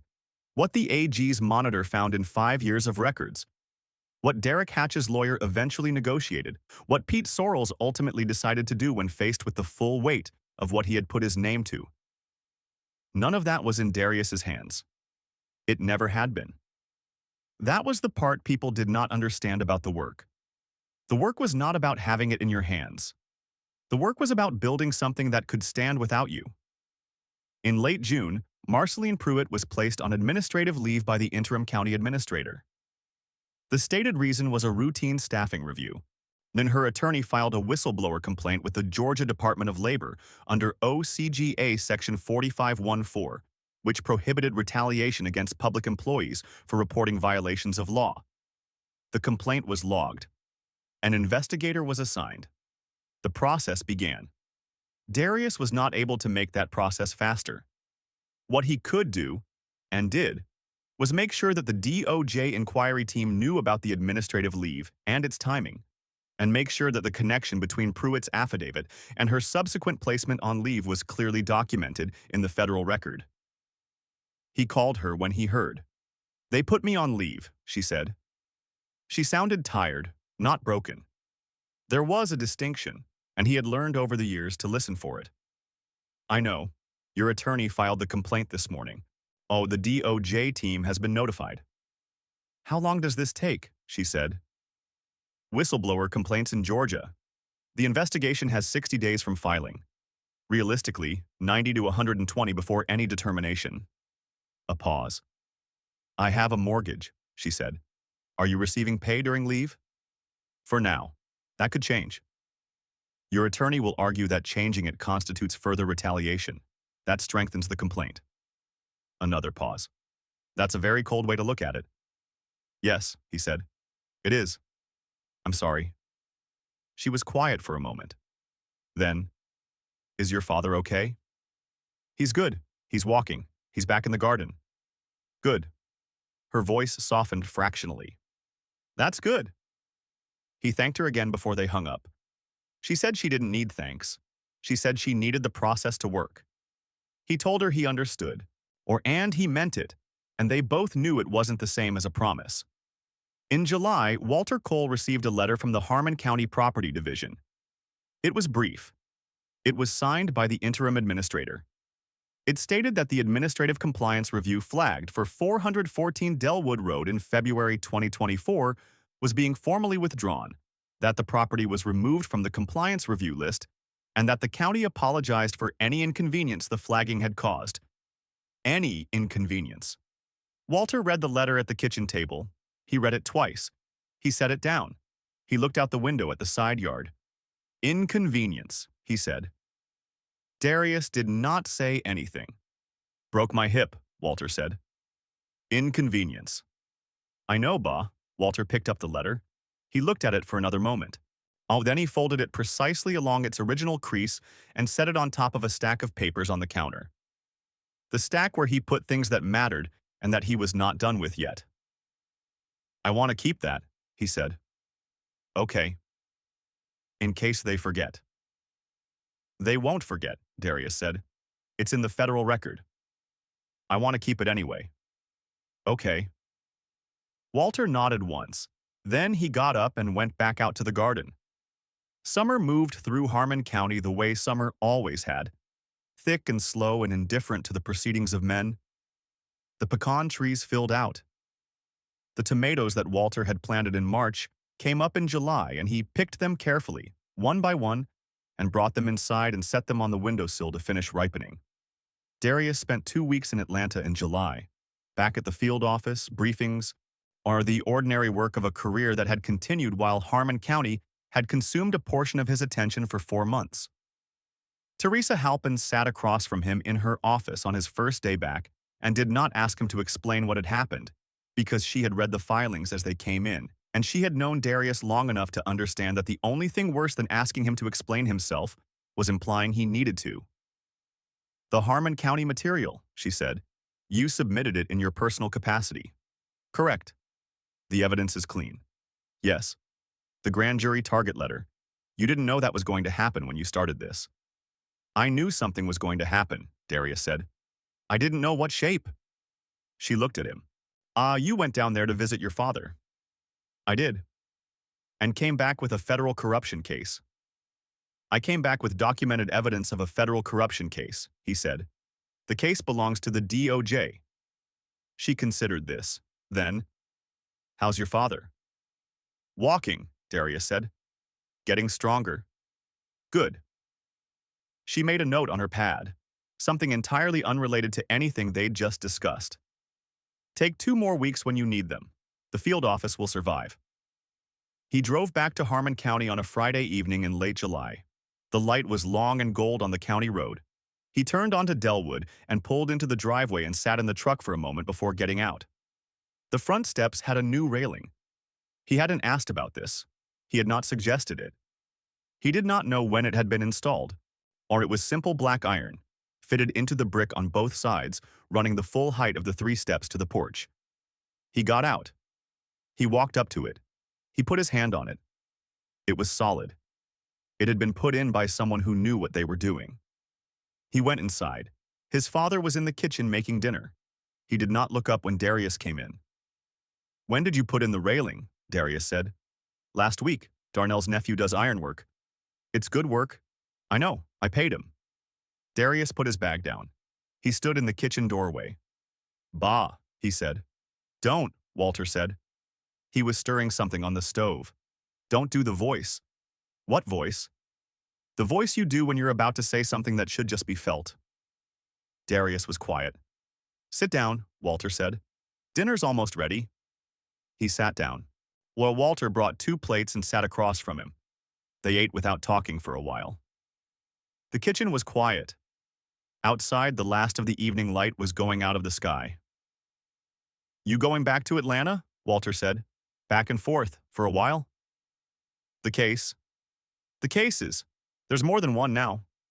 Walter nodded. He ate. The man, Walter said. Hatch. Grand jury target. He'll have lawyers. Good ones. Could he walk? Darius considered his answer with the honesty he had always given his father, which was different from the honesty he gave other people. It's possible, he said. Unlikely, given the documentation. But possible. These things depend on what a grand jury decides, what a prosecutor decides, what an arbitration panel decides about Mullan separately. None of it is certain. So we might go through all of this and get partial outcomes, yes. He looked at his father. That's the reality of it, Ba. Mullan gets terminated, or he gets reinstated on a technicality and eventually leaves on his own terms.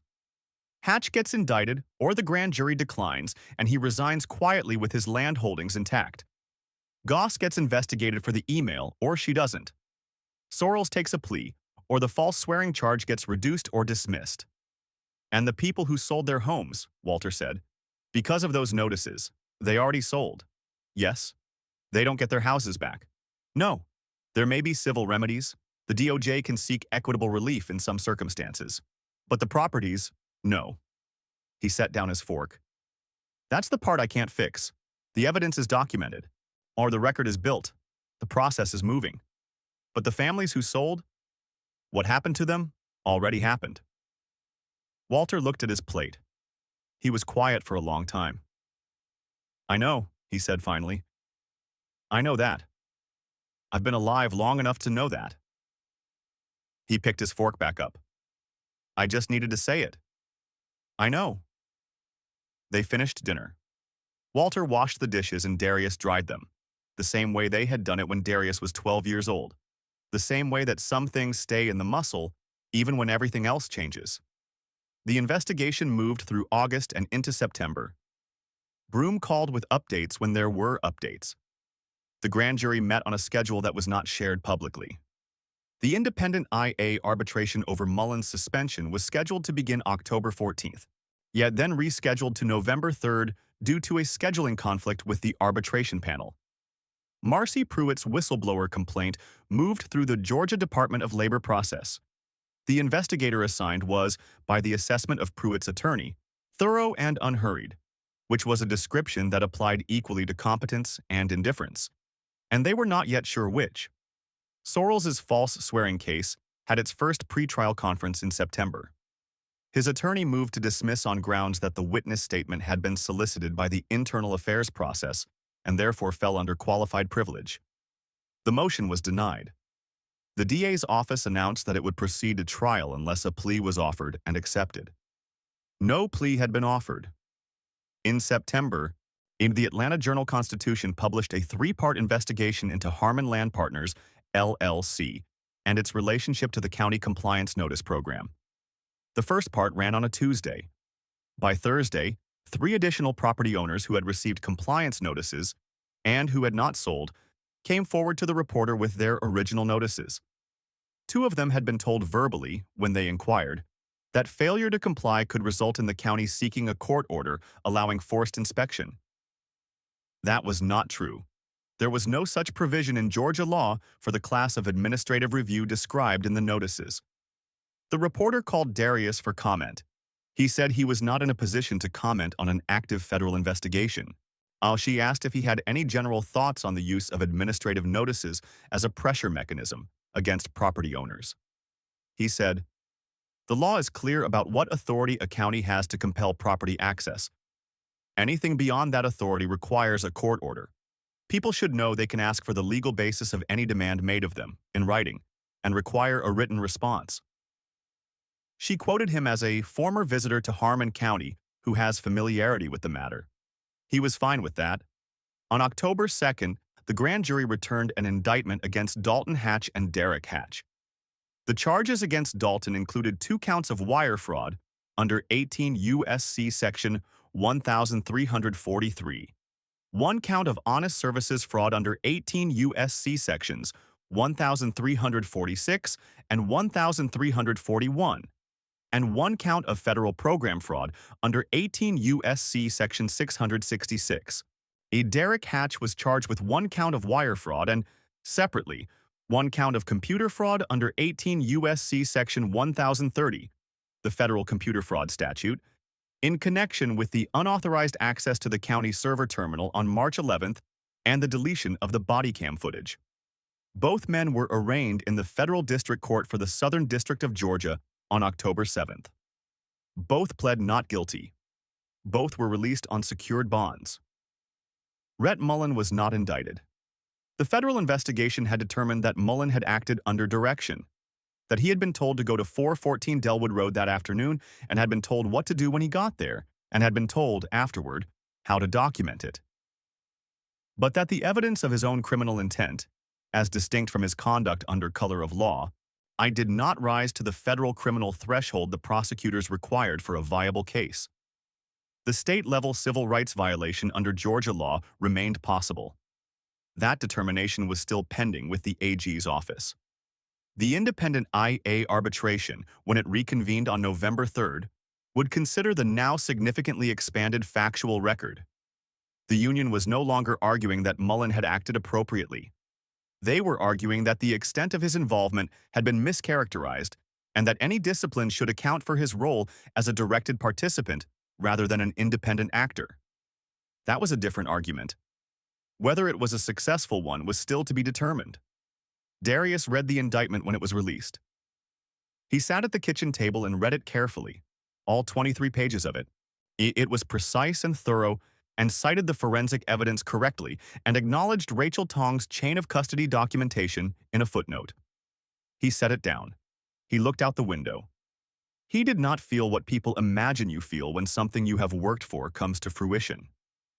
What he felt was more complicated and less cinematic.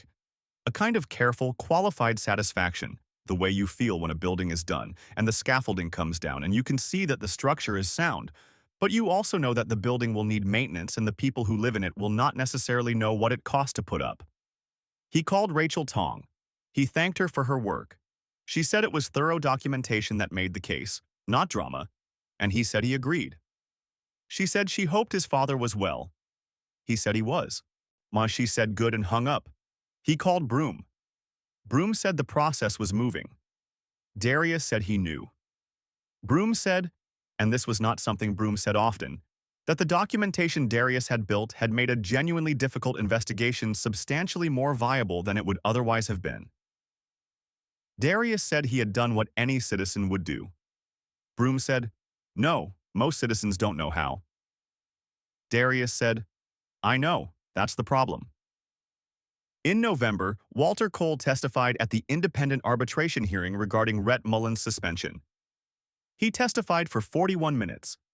He described what had happened on March 11th in specific and unembellished terms. He described the letter from the property division in February. He described the 4 weeks of cruiser passes in front of his house.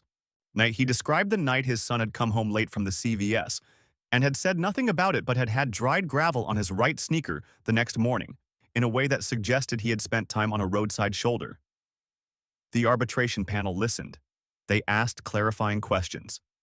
They were procedurally precise and personally neutral, which was what arbitration panels were designed to be. Walter answered every question in full and did not deviate from what he remembered and did not speculate beyond what he knew. When he was done, he was thanked by the panel chair and excused. He walked out of the hearing room, without the walker, carefully, with the slight rightward lean that the physical therapist had said would likely diminish over time. And he did not look at Mullan, who was seated at the respondent's table with his union lawyer, and Mullan did not look at him. Darius was in the hallway outside. He walked with his father to the elevator. They rode down in silence. In the lobby, Walter stopped. He put his hand on his son's arm. He looked at him directly. I need to tell you something, Walter said. Okay. What you did here. Walter's voice was careful, the way it was when he was approaching something important through the edge of it rather than directly. I know it wasn't just for me. Darius looked at him. The families who sold their houses, Walter said. The ones who didn't have whoever I had. I know you were thinking about them the whole time. Darius did not answer immediately. Yes, he said. Walter nodded. His hand was still on his son's arm. He squeezed once. Let go. Good, he said. Yeah, that's good. That's who you are. They walked out of the building into the November morning. The light was thin and clear. The pecan trees along the county road were almost bare. The arbitration panel issued its findings on December 12th. The panel upheld the suspension and recommended termination of Rhett Mullan from the Harmon County Sheriff's Office, finding that his use of force against Walter Cole had not been justified, that his incident report contained deliberate material inaccuracies, and that the full factual context of the incident, including the premeditated nature of the visit as subsequently established by the federal investigation, constituted a fundamental breach of the standards required of a law enforcement officer. The union indicated it would not pursue further challenge. The grounds for appeal were narrow, and the factual record was too well documented. Mullan received formal notice of termination on December 19th. He did not make a statement. His attorney said he was reviewing his options. He was seen that same evening at the diner on the county road, sitting alone at a corner table, eating quietly. No one bothered him. He left a tip. He drove away. He would lose his pension if the federal civil rights charge under Georgia law was filed and resulted in a conviction. That had not yet been determined. It might not be for another year. These things took the time they took. Christmas came to Delwood Road in the ordinary way. Walter put up the same artificial tree he had put up every December since the one after Darius's mother died. The one she had picked out before she got sick. On the 7-foot white-lit Douglas fir reproduction that was missing 3 branches on the lower right side, but that Walter had never replaced because replacing it would have meant deciding that the missing branches mattered more than the continuity. They didn't. Darius drove down on December 23rd and stayed through the new year. They ate. They watched football. Walter's teams, which were not Darius's teams, a discrepancy that had been comfortably established for 30 years. They drove to the church Christmas service, the one Walter had attended for 40 years, and sat in the third pew from the front on the left side, which had been his family's pew by long and uncontested tradition. On Christmas morning, Walter gave Darius a watch. It had belonged to Darius's grandfather, a simple mechanical watch, Swiss, a nothing valuable in market terms, but old and still running. Walter had had it cleaned and the strap replaced. Your grandfather wore that every day for 40 years, Walter said. He worked in conditions I wouldn't wish on anyone, and he wore it every day, and he never lost it, and it still keeps time. Darius held the watch. He turned it over. On the back, in letters worn shallow but legible, JAC 1958. What does he need me to know? Darius said. It was an odd way to ask it, but Walter understood. That the ones who run the game think patience belongs to them, Walter said. It doesn't. It belongs to anyone willing to use it. Darius put the watch on. It kept time. The letter from the undisclosed sender, the one with the 11-word message and the file path, had been submitted to the DOJ investigation as potential evidence. A forensic analysis of the envelope and paper had produced no identifiable prints. The paper was a standard office bond stock available in any supply store in the state. The handwriting analysis was inconclusive, consistent with deliberate non-dominant hand usage, as Darius had noted. The sender had not been identified. This did not mean they wouldn't be. It meant they hadn't been yet. The BCC field in Goss's draft email remained irrecoverable from the county's system. The DOJ's Digital Forensics Unit had made 3 separate attempts through different recovery methodologies. The most recent attempt, in November, had produced a partial character string, 7 characters of what appeared to be an email address, with the rest unrecoverable due to the specificity of the deletion method used. The 7 characters were D.Hatch, and that was consistent with 2 possible accounts, Del Hatch's County Commissioner email or Derek Hatch's Harmon Land Partners account. Both Hatches were already indicted. Both email accounts were already part of the evidentiary record. But the 7 characters had been recovered from a draft that had been composed on the evening of March 13th, after Derek Hatch had used the temporary badge to delete the footage on March 11th, and before Goss had known, or should have known, that the DOJ would ever be involved. The question of who Goss had been writing to in a draft she never sent, and what she had expected that person to do with the information was something the federal prosecutors were building toward. They would get there. It would take the time it took. On January 4th, the first Friday of the new year, Darius sat on his father's porch in a winter coat with coffee and the notebook and watched the county road. It was quiet in the morning way that rural roads are quiet in January. No leaves, no heat shimmer, just the bare trees and the cold light and the sound of a woodpecker somewhere behind the property line. The railing on the steps was cold iron under his hand. His phone buzzed. Broom. "Happy New Year," Broom said. "You too." The monitor is officially appointed. 18 months, starting February 1st. She's from the University of Georgia's Law School. Former federal prosecutor, did pattern or practice work in 3 other jurisdictions. She starts with full access to records going back 5 years. "Good," Darius said. The whistleblower complaint. Pruitt. Georgia Department of Labor issued its findings this morning. They found credible evidence of retaliatory administrative action. They're ordering reinstatement and back pay. Darius let out a breath. "When does she go back?" he said.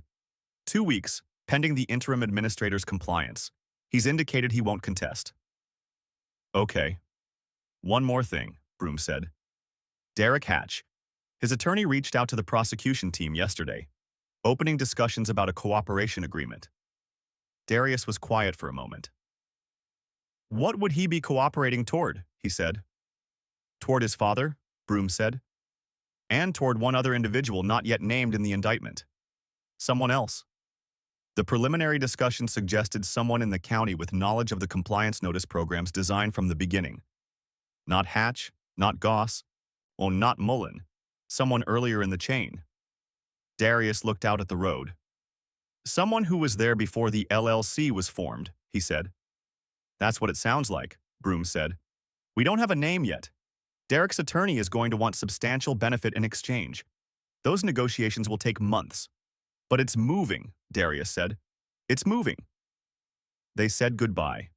Darius set the phone on the arm of the chair. He looked at the road, at the pecan trees, at the January light coming flat and cold through the bare branches. His father's truck was in the driveway.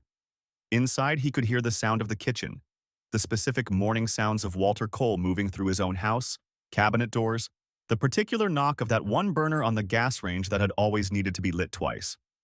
The watch on his wrist kept time. JAC.